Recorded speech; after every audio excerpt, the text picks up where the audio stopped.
Hello, everybody. This is Football Talk with Beef and the Deuce. I'm the Deuce. Beef, working some OT, getting some money in the bank. How's it going? We're here. We're here. And hopefully no IT issues like we Yeah, just had. So yeah. we'll find out how this goes. But We'll pretend that nothing ever yeah, happens wrong here. yeah, that's right. Hey, little OT is better than no OT. So easy money. Yeah, yeah.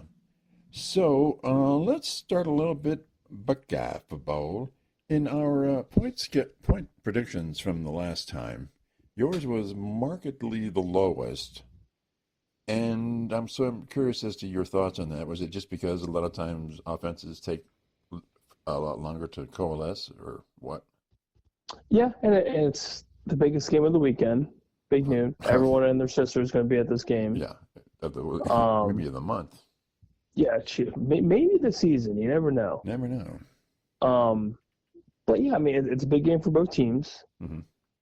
For Texas, you're obviously going into the shoe, hostile environment. Yeah, I don't expect them to just light up the scoreboard off the rip. And it's Arch Manning's first big game.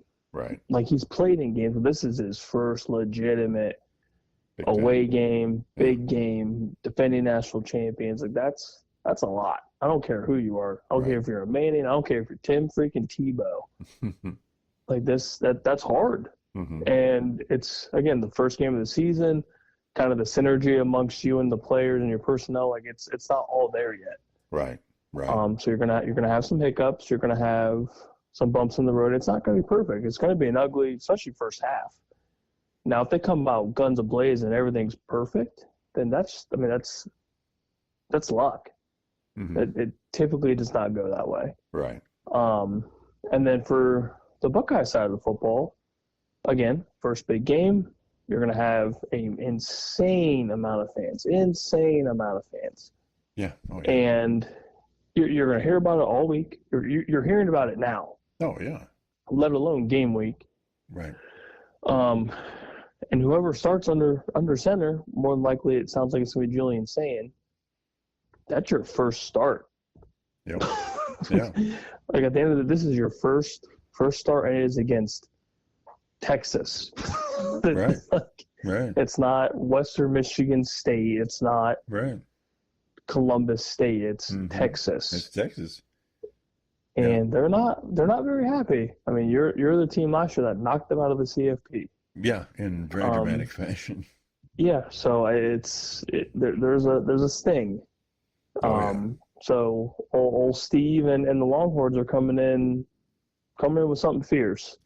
So here's maybe an Um, unfair question about this game. What will be Ryan Day's offensive game plan? Rush early, pass early.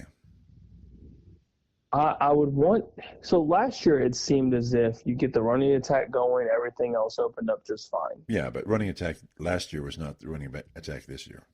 Yeah, and it's definitely going to take a very, I guess, lucky turn of events to have the backfield be anywhere close to what last year was. Hmm. And it's also, I feel like it's almost unfair to compare the two It because is, Travion and Quinshon were so damn good. but they're there, so we have to compare, right? Yes. So I think who we have, which it sounds like it's going to be C.J. Donaldson and I think it's James Peoples. I think that sounds like it's going to be the 1-2 punch. Hmm. Um, Even if it's half, it's pretty good, right? if you're just decent and the offensive line holds up the way that we believe it's going to, that's all Hmm. we need. It's hard to find explosive productivity like a Travion Henderson because he's almost second to none. Right. Just his breakaway speed, his shiftiness, it's insane. Yeah. And he's already making moves in New England. And people Right. love him. So Thank God the that Browns doesn't tell picked you him up. anything. Yeah. Yeah. We Um, picked up a guy who went to jail, but that's okay. yeah, it's fine. Everything's fine. It's good. Everything's fine. Yeah. But yeah, I mean, I feel like we've got a good 1-2 punch to make some noise, which is what you need. And don't you really want them to be able to open up the passing attack, really? You want Yeah, them to at the be end of the day, we're kind of expecting, from what it sounds like. Again, I don't want people quoting this, It sounds like the offense, they want a similar style to like what C.J. Stroud had, kind of pass heavy to an extent. Feed Jeremiah, feed Carnell Tate, feed Brandon Ennis, and have the rush attack be kind of a support system. Right. Which is, again, if that's what they want to do because of Julian Sain's productivity through the air, I'm fine with that. I am A-okay with that. Mm-hmm. But it's more or less, if we don't have a running attack, then we're screwed. Right. Then we're just kind of screwed because it's one-dimensional, and the teams like Texas, like Penn State with Jim Knowles, and then even the team up north, they have good defenses. Mm-hmm. And you can't beat those teams playing one-dimensional football. Mm-hmm. More times than not, you're not going to win those games. I don't care how good you are through the air. But conversely, you could throw to open up the run too.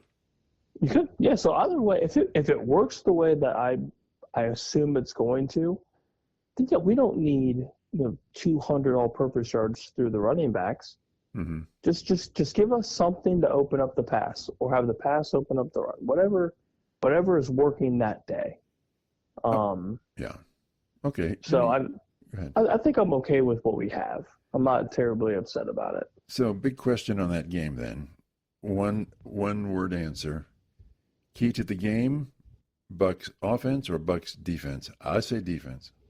I say defense. Okay. Without question. I think it's defense because there's so much that's lost. I believe in the offense because you have the best player in the country. Just feed him. You can throw the ball 37 times. I would not care if it goes 37 times to Jeremiah because he's going to catch at least 30 of them. Yeah. He's that good. Mm-hmm. But yeah, I would say defense is the big question because, Matt Patricia is an unknown coach in college. Right. He was pretty good as a pro coach. Mm-hmm. But the big headache, I guess, with this whole thing is just that does it translate to college, and nobody knows until August 30th. Yeah. And then we're going to find out whether it's good, bad, or if we made a mistake. Who knows? Yeah. Because you already know the talk of the town is going to be that Sunday morning. Mm-hmm. If we lose and the defense gives up 42 points, is Matt Patricia the answer? You're going to see it all over the place. Yeah, I'm just worried that it's going to be Knowles versus Michigan again, that whole paralysis of, for some reason, he just froze up in these games.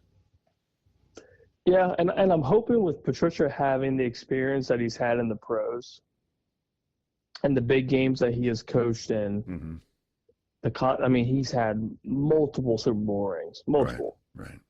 There's no bigger game than that, and he's won it. And he has 3 rings? Yeah, maybe 4, something like that. Yeah, I would say experience-wise, he's got it. It's just, I feel like it's almost easier. I don't know if easier is the right word to coach professional athletes because they already know what they're doing. Right. You're not coaching every player on that defense is not going pro. Right. Maybe the majority, but not all of them. So I wonder if that's a little different for him, or if that's gonna be a learning curve for him. I saw a quote once about defenses in the NFL, and basically offenses as well. But it was a former coach in the NFL, won a lot of games, and he said, "The key to success in the NFL is your ability to adapt. It's always going to be to change because someone's going to throw something at you that you've never seen, or they're going to stop what you had, and you have to adapt. And you're constantly in the middle of a game, you have to adapt. And that's it." He said, if you out-adapt your opponent, you probably win the game. And that's what I didn't see with Knowles in some of those Michigan games, was the ability to adapt. You finally saw it, and now he's gone.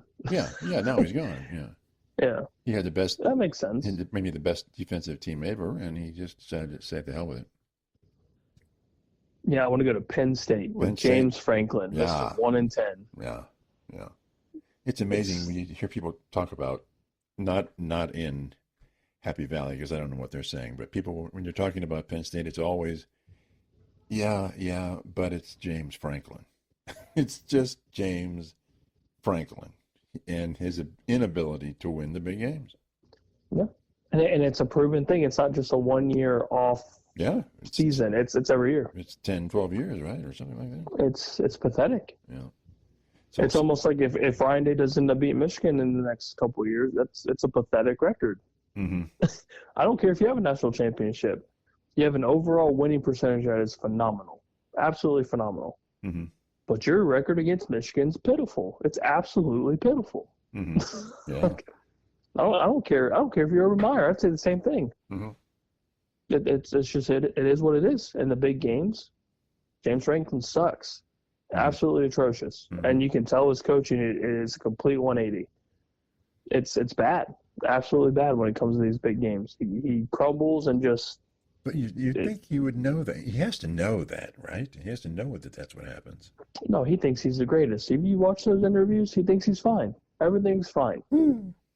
I'm a great coach. I got this. Okay. Buddy, you don't got it. You don't got it. Right? You don't got it. You don't got it. Never had it. Yeah. I love it. I love watching the interviews. I just laugh. Yeah. Again, I'm on my couch not making millions of dollars, but I just laugh. Because the record proves it. There's no other way around it, and I don't see how, unless he's just purposely being oblivious to it. Mm-hmm. Like, there's no shot. Like, there's no way in hell you believe that you are a good coach and you can't win the big games. At least Ryan Day, now to his credit, had one of the most miraculous CFP runs in history. Yeah. And now he has a national championship to prove it. Yeah.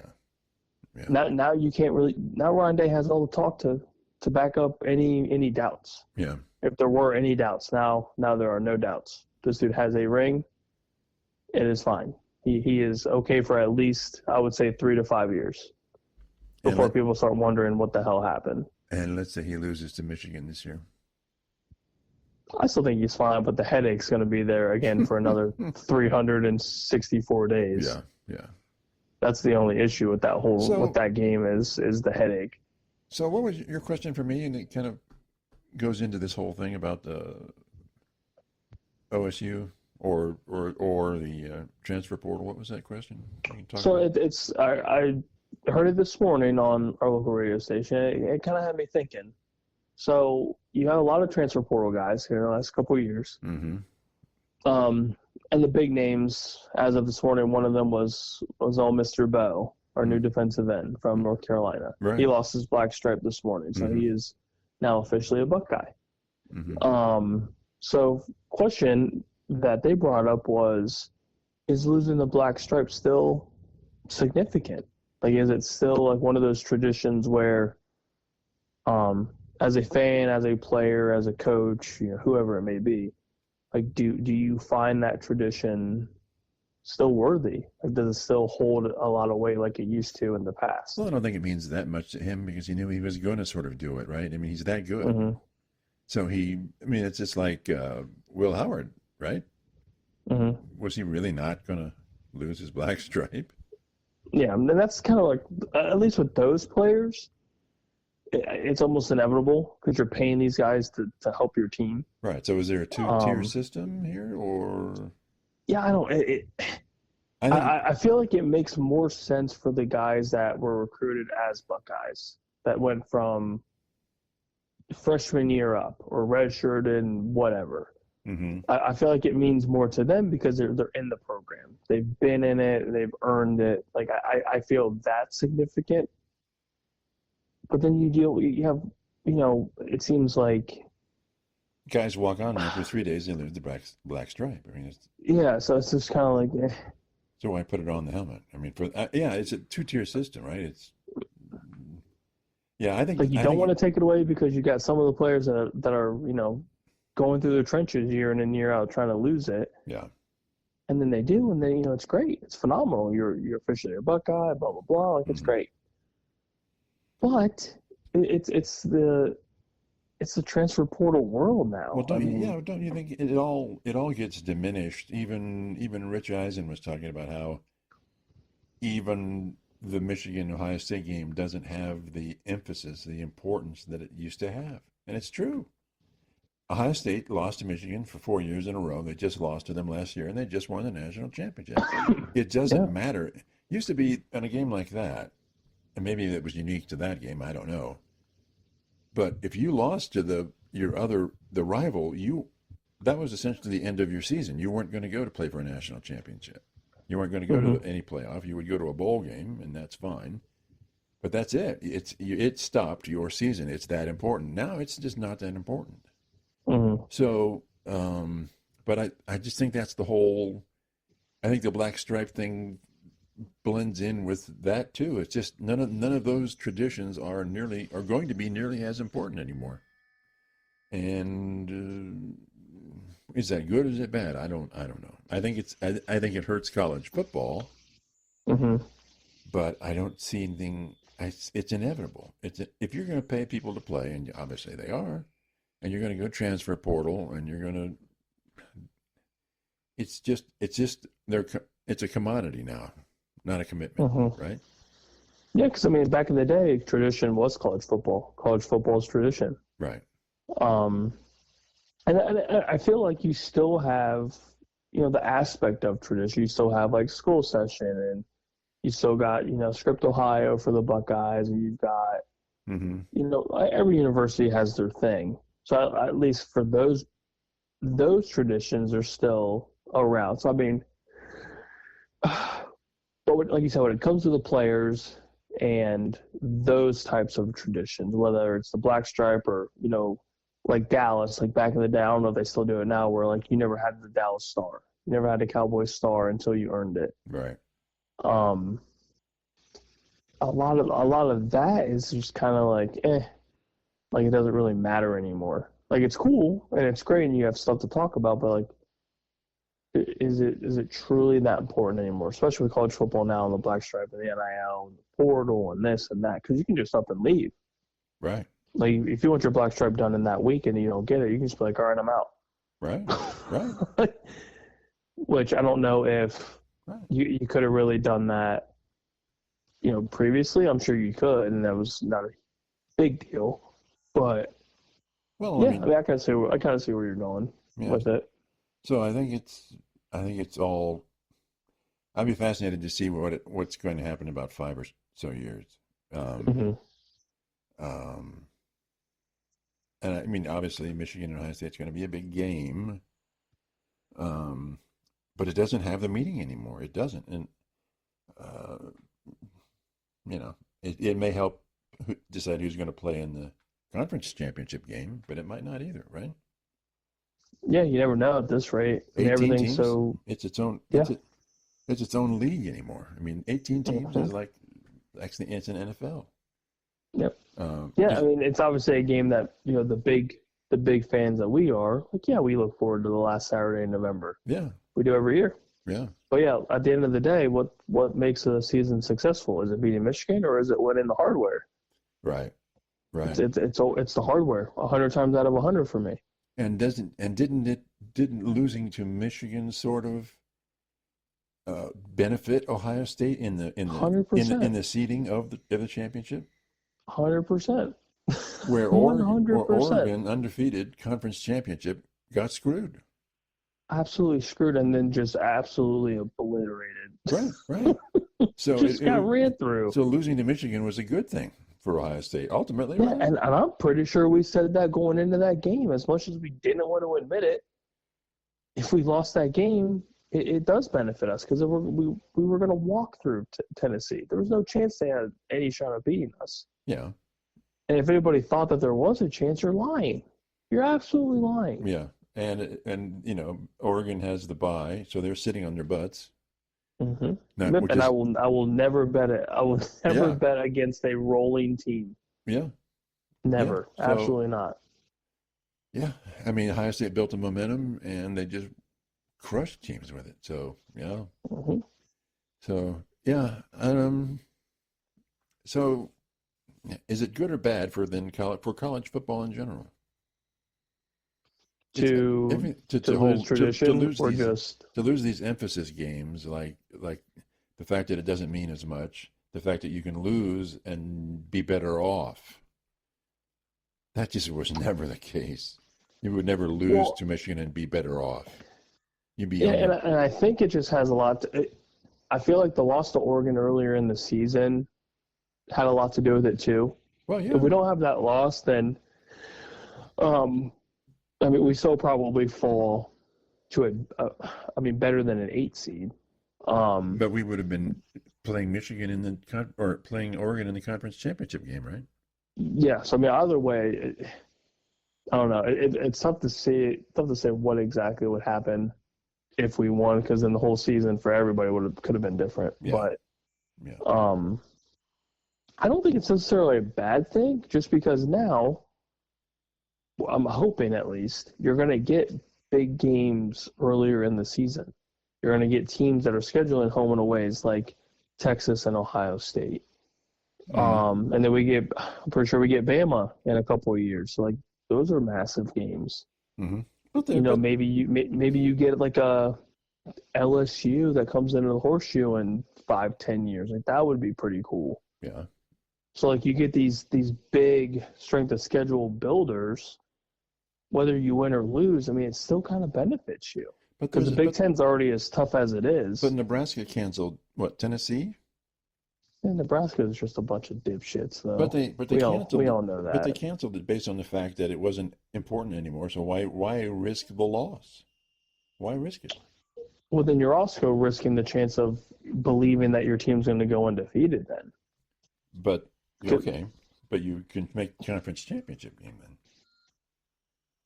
It's just true. So there's two. Yeah, I mean, I think it also. I don't know if this is, I guess, a good answer or not, but the brand also has a lot to do with everything, I think, too. Right. So say you're a undefeated Nebraska team, and you have a 10-2 Buckeye team. Mm-hmm. Nebraska's strength of schedule is dog shit, Mm-hmm. and you've got the Buckeye schedule that is top 5, top 10 strength of schedule. Mm-hmm. If you're a betting man, I can already tell you who you're going to bet on to win the game. Yeah. Oh yeah. So it's kind of, I mean, I guess it does benefit Nebraska in the sense that, like, if you want your name mixed in with the best of the best, then okay, yeah, you won that battle. That's fine. You scheduled JV teams and you beat those teams. Congratulations.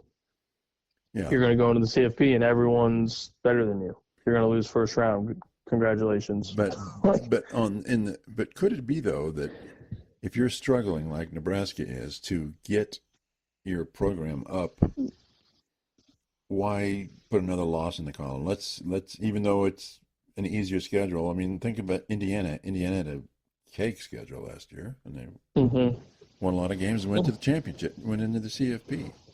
So Nebraska's like, well, let's just win more games, and hopefully we'll slide into the CFP.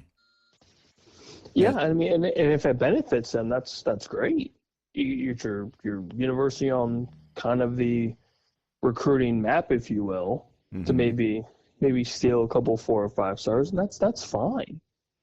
But it's not a model for Long-term future success. Yeah. It's kind of like a one and done. Like, hey, we did it. We'll see you again in maybe 10 years. Yeah. Yeah. But yeah, I mean, at the end of the day, I mean, do you want immediate success or do you want longevity? And I don't see Nebraska ever having any sort of longevity when it comes in terms of success. So just because the Big Ten is so strong. So let's talk Big Ten and even SEC if you want to. But is the key to success in recruiting and anything for the Big Ten to be considered in the top, say, 6 teams, top 6? Or would it be top 4, top 5, top whatever? Well, you're in the top third. I would say 5. Okay. I'll say top 5. It's successful because your top 4 are going to be more than likely interchangeable ranking wise. Right. Which, I mean, we're all on the same page with Ohio State, Oregon, Penn State, more than likely. Yeah. And then or whoever. And then assuming probably Michigan, If they kind of get their stuff together. If it's not Michigan, then it's Maybe maybe the Iowas of the world. Illinois. Maybe, yeah, maybe your boy Illinois.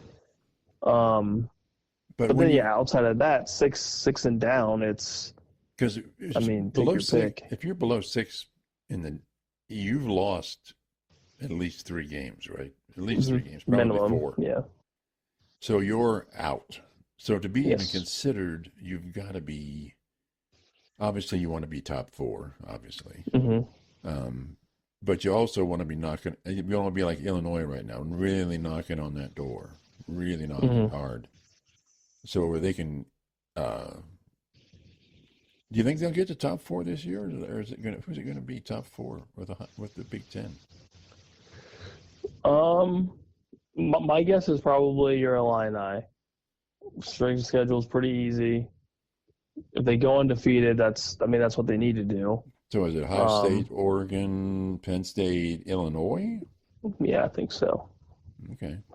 I think so. I don't know about your Hawkeyes, but Yeah, and who knows? The Michigan scandal, whatever you want to call it, the ruling comes out tomorrow. So does it really? we will see if the NCAA shies away from what they should be doing. Yeah. And vacating wins and even a national championship. They should. They're not going to. But they won't. They won't do that. They will not do that. But it would be nice to see, in a perfect world, vacate all the wins from 21 to 23. Vacate them all, and just leave that lasting stamp before the NCAA is no more.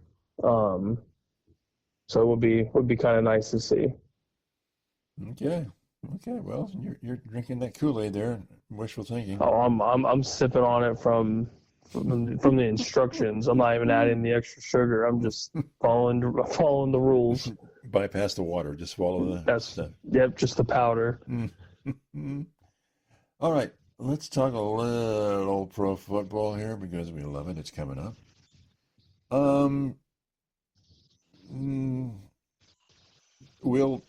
My question to you is: Micah Parsons going to play in the first game of the season for the Cowboys?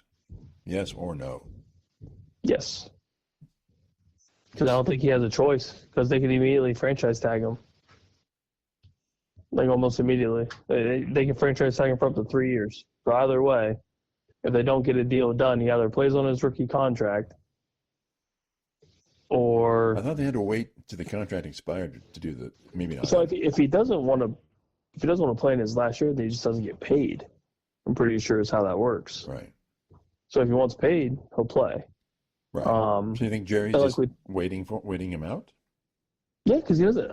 The more I think about it, and this whole Colin Cowherd thing that you sent me, it definitely opened my eyes. And yeah, I mean, he's a good player. He's fine. He's done great. Yeah. But you weren't a top 5 pick.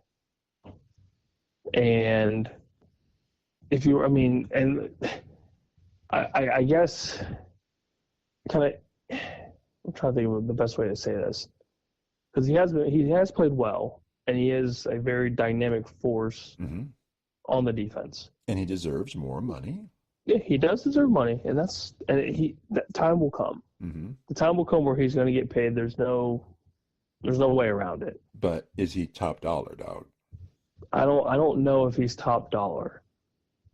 And the way the market's trending, like, is he up in the Myles Garrett, Watt, Max Crosby? Like, is he in that realm? I don't know. But at the same time, you're still on your rookie deal. They don't have to give you an extension. Right. They don't. You can play out your rookie deal, get your money, and then they can franchise tag you for up to 3 years. They don't have to give you a contract. Well, okay, but once his rookie contract is expired, they can't force him to play on a. He's a free agent, right? Until they franchise tag him. I thought they had to franchise tag you while you're under contract. I'm not sure how that works with the rookie contract then. Yeah, I don't know, but I think once your contract is over, you're free to walk. I want to say I could be wrong. I want to say you're kind of restricted because I feel like the team still has the rights to you, or if they can franchise tag during the rookie contract for the following season. Right. I'd have to look into that. Yeah, I would bet they have to do it while you're under a contract, but because the labor laws are like, if you're done with your contract, you're free to go. You're free to walk. You can't, because that's the whole thing about free agency, and that's what thing that hurt. I know we're going way back, but that's what hurt Jim Brown when Art Modell said you're not going to play football for us. He had nowhere to go because he owned him for the rest of his playing life. He was not ever going to be a free agent. You right? All right, so here we go. So, good old AI, I love it. Player on a rookie contract is not eligible for franchise tag. Franchise tag is obviously used by NFL. Rookie deals by definition are for a set number of years, and the franchise tag is not an option during that time. Is not. So you can franchise tag, it sounds like, after the contract is completed, to prevent a player from becoming an unrestricted free agent. Really? So you'd have to do it post rookie contract. It reads. So that's saying you can't franchise tag him. Yeah, you can't franchise tag during the rookie contract, so he would have to play out his deal. So they can extend. I guess is fully or he can extend it or do the 5th-year player option or right. However it's going to work to keep him. Now is that because the rookie deal is 4 years with the 5th-year options? They can. I think so. Slap the franchise tag on that 5th-year option. Possibly, yeah, possibly. Okay. Now, didn't he have to? Yeah, I mean, he's kind of sort of stuck unless they want to trade. Now, don't you have to be drafted at a certain level high to be considered for that too? Like top 10 or top round 1 or something? I'm not entirely sure. Okay. I want to say anyone can really get franchise tagged, but I'm not sure how.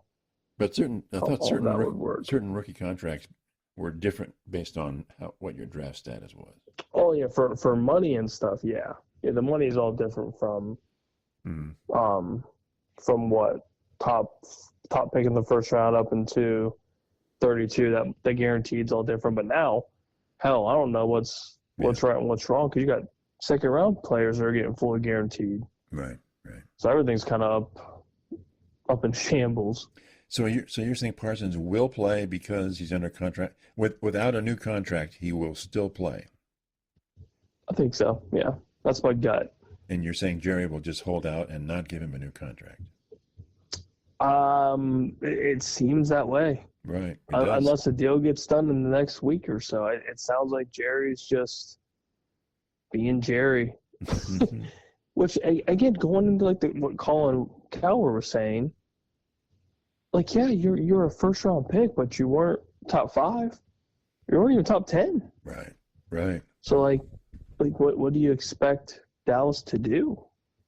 Right. And at the same time, it's like you've been good, but have you been great? Have you been putting up Hendrickson numbers? Have you been putting up Crosby numbers? Have you been doing what Watt's been doing his entire career? You've been putting up Myles Garrett numbers. Nope. Yeah, no, you're not even close. Right. So like, yeah, I get you want to get paid, and that's kind of what the market's been doing, but well, do you think they're not necessarily inclined to pay you? What if do you think he's and his agents are holding out for the highest paid non-quarterback, or what if Jerry said, well, I'll give you $30 million? I'm sure the number on the table is in that 35 million threshold. And I think Parsons is probably looking for more. The most guaranteed money, 40-something million a year. Like, and I get it. Yeah. I get how negotiations work, and I respect the strategy. Uh-huh. And Jerry would be the one that would give him $50 million, just to say that Jerry Jones gave him $50 million a year. But at the same time, I mean, there's a lot more that we need outside of Micah Parsons. Yeah, so I texted you when we were looking at the ESPN NFL power rankings. Like your Cowboys are 23. Ugh. Yeah, makes sense. Yeah. So could Jerry be looking at that and going, all right, I've got a team that's below 20. Why pay more for right now and let's just worry about next year and get through this year. Oh, Jerry thinks we're making the Super Bowl every year, though.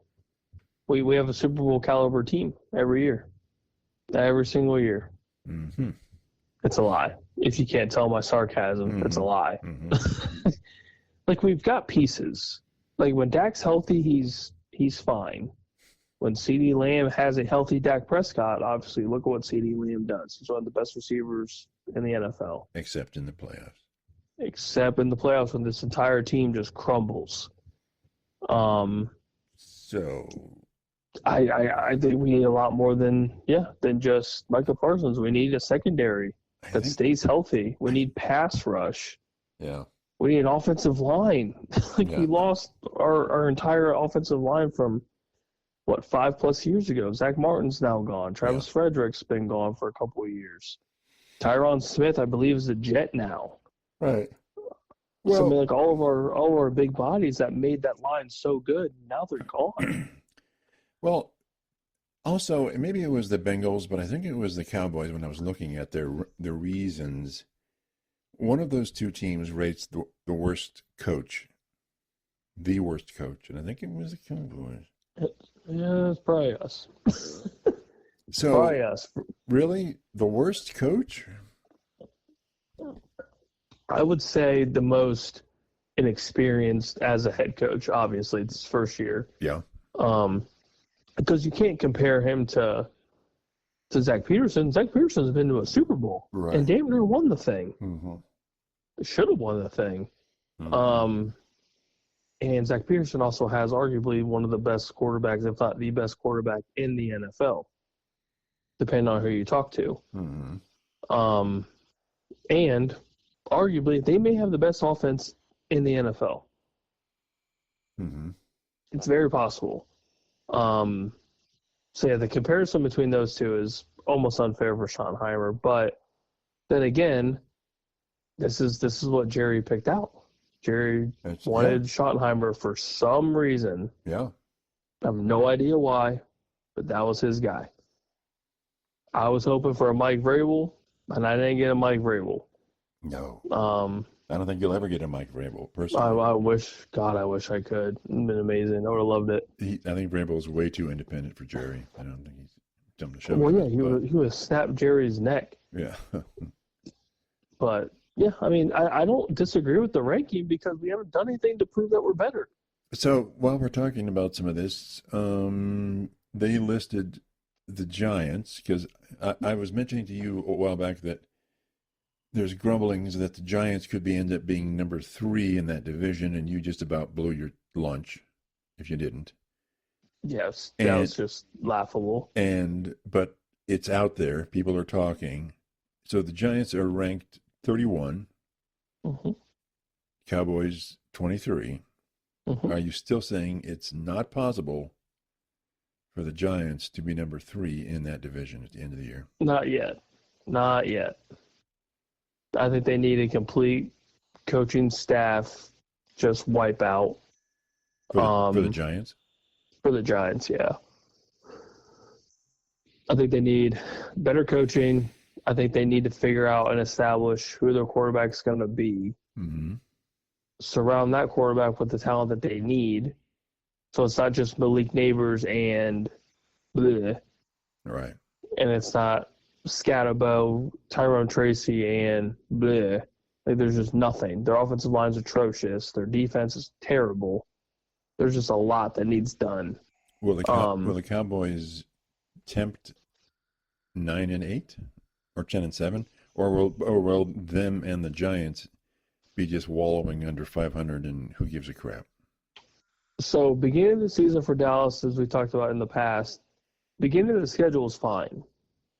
We should be relatively okay for the beginning of the season. Mm-hmm. It's, oh God, was it week 7, week 8? I can't remember where it starts going downhill real fast. I'd have to look at it, but it is Brutal. I mean, it's probably one of the hardest schedules, if not the hardest, in the league. Yeah. I don't see it. I don't see us beating or upsetting the Chiefs. I don't see us upsetting the Ravens, the Lions, Right. the Vikings, maybe. Right. Like those teams are just on paper, they're great. The Vikings are a little interesting because you don't know what you have with JJ McCarthy. Right. The Lions, solely because of me expecting the offense not being as dynamic without Ben Johnson. That's my only kind of like, this could happen maybe. Okay. But outside of that, like, we're not going to stop Derrick Henry. Right. If we stop Derrick Henry, we're not stopping Lamar. Right. And then, oh yeah, by the way, we play Philadelphia twice and the Commanders twice. Yeah. Sweet. So like we're more than likely going 0-4 on those. Mm-hmm. So if we are 9-8, I might backflip. Solely because of that second half of the schedule is just so tough. Mm-hmm. Okay. All right. Let's talk about you're a big fan of the Bengals, and ESPN Power Rankings doesn't like the Bengals right now. They have them at 15. It's baffling.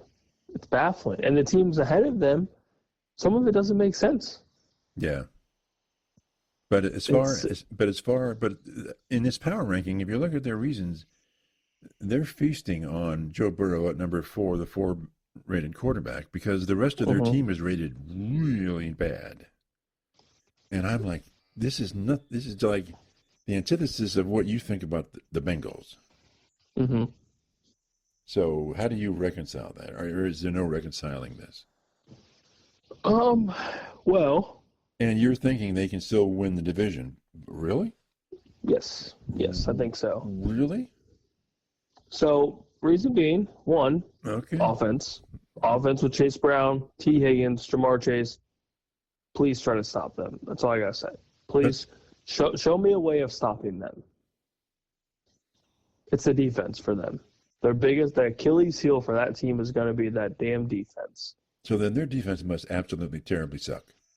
It was bad. Last year was terrible. You're averaging 30-something points a game. You're giving up almost 40. Yeah. In the last, God, you can't do that. Obviously, you can't do that.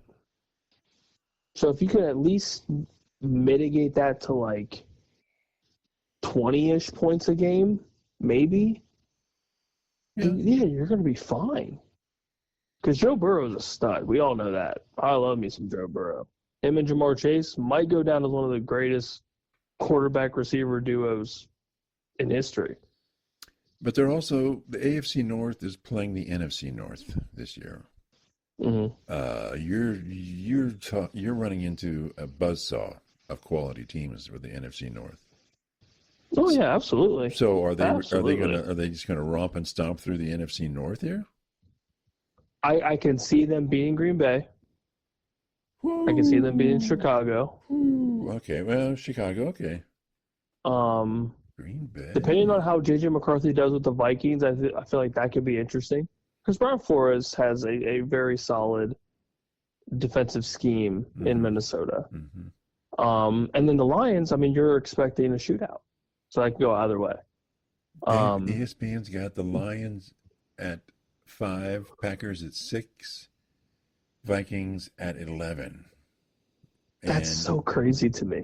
Okay. But there it is. I get where the hype is with Green Bay. I get it. But my biggest thing is your receiving core is so young. Just so young. Mm-hmm. And Jordan Love turns the ball over second to none. He throws an insane amount of turnovers. Lots of picks. So it's like, I get the potentials there. So I don't know if the rankings going through it all was just based off potential. Because if it is, then okay, that makes sense. The Jordan Love hype at one point was real, and then we kind of saw it dissipate. At least in my opinion. J.J. McCarthy is in a great spot. Aaron Jones behind you with Jordan Mason. This will be a solid 1-2 punch. Needless to say, you have Justin Jefferson, Jordan Addison, and T.J. Hawkinson. Mm-hmm. Like, yeah, there's. I mean, if you fail, that's on you, because that's all you need. And you have Kevin O'Connell, who's one of the best offensive play callers in the league. Like, there's no reason to fail, but it's possible. Yeah, well, the Bengals, they rate the Bengals at 79.1 and the Bears at 77.2. That's not a lot. Not a lot. Still just, that's insane. Okay. I don't see it. And again, I get, like, with the Bears, it's Ben Johnson. You bring in Ben Johnson and his offensive quality. You love Ben Johnson. I love him. I love Ben Johnson. I don't love Caleb Williams. Mm-hmm. But I love Ben Johnson. So the assumption is Caleb Williams is probably going to be a lot better than what he was under Eberflus. And the Bears as a whole probably going to be significantly better in the next couple of years. I don't think year one's going to be the big jump. Year two, year three, probably. Mm-hmm. Just kind of get that system running through the players and the personnel that are going to be in that system. Mm-hmm. I see year two being the big jump. But yeah, I just the way the Bengals ended last season, I mean, I think it spoke a lot to not just me, but I think to a lot of fans. I think if this team's rolling, they're almost unstoppable. Almost. Not completely unstoppable. Unless they can't stop the other team. Yeah, unless the defense just completely shits the bed. And a lot of the games they lost were close because of this defense. Now, you get Hendrickson on board, you get your pass rushing leader, that's great. You finally have your rookie signing from Texas A&M, the defensive end. Mm-hmm. Stewart's finally signed, you're good to go. So at least for your line, you're okay. Okay. I wouldn't say perfect, but you're okay. All right. You drafted some secondary, you got some secondary help. Maybe, possibly with the new defensive coordinator, you'll be okay. Mm-hmm. That's my hope. If that doesn't do anything for them, and this defense is still just absolute Swiss cheese, okay, then yeah, the problem lies in on the defense, because there's no way with the offense that they have that they should be 15. There's no way. Because nobody's stopping Jamar Chase and T. Higgins and Chase Brown.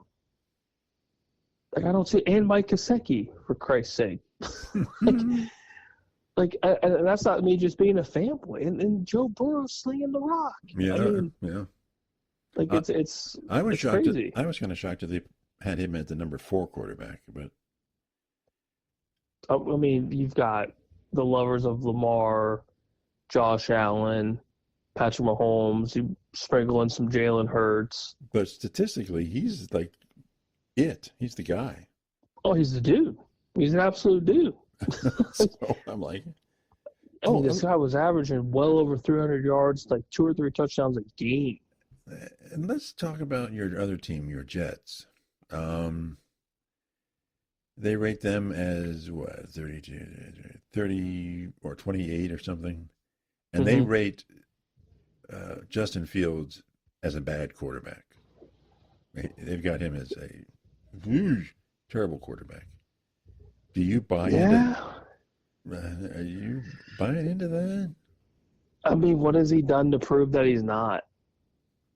That's kind of my big thing. As much as I love him, he kind of got the raw end of a deal with the Bears, and we all know that.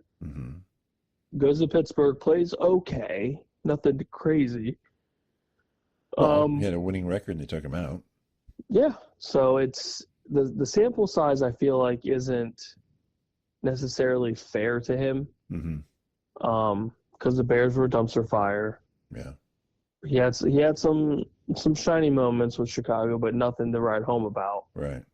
And then now he's in this debauchery, if you will, that is the New York Jets. Yeah. And everyone makes a big deal out of practice and overthrows and all. Like, it's practice, it's training. Nobody gives a shit. The only time people care about anything is regular season. Right. And he's got the athletic ability to be serviceable. they've got Garrett Wilson on his extension, so they have obviously a solid receiver, at least one, for Justin to throw the ball to. You have Breece Hall and Allen behind him to run the ball, hopefully efficiently. Mm-hmm. Decent offensive line, good defense. I mean, he just has to be serviceable. Yeah. And this is his last chance to really prove he's kind of worth a damn in the league. Right. Which is kind of sad. But I don't think he's necessarily just a bad quarterback. I just don't think he's had a chance to really, I guess, prove his worth. Can he prove that he's good? Can he step up to bake status? Or is it a wrong team to do that? Yeah, that's wrong team for sure. But I think Bake's on a whole other planet. Once he made that move to Tampa, I mean, that rejuvenated his entire career. Mm-hmm. And now, stats-wise, I mean, passing yards was, I'm pretty sure, he was top 5. Yeah. But he was slinging. Yeah. But they both. And he's got some crazy good confidence now, too. Yeah. That brew is a whole other beast when you're confident enough in your ball. Tampa Bay, the players love Bake. And Fields, though, when he was with the Steelers, players loved him. So he can have the room. He can have the huddle. He can, they'll love this guy. They'll play for these guys. So, I don't know. I hope he can survive and thrive a little bit for the Jets, but you don't think he's going to go anywhere beyond the Jets? Unless he balls out in these 2 years and the Jets refuse to pay him buku money, then maybe. But I don't know. I don't know. It's tough. It's tough. Yeah. Yeah. Okay. Well, that's good. Next time we'll probably dive more into the power rankings because there's so much more to get into. We'll have to go through the list and just. Yeah. Oh God, it frustrates me. Yeah. Some of it doesn't make sense. We can go through the halfway house that is the Cleveland Browns. I love it for you. Oh, God. I just love it. Just can't believe it. Did anybody talk about forget it. I don't want to get out of here. So anyway, subscribe, like us, comment. We dig it, and check us out on X, Twitter, Beef and the Deuce Podcast. And we'll see everybody next time. Bye.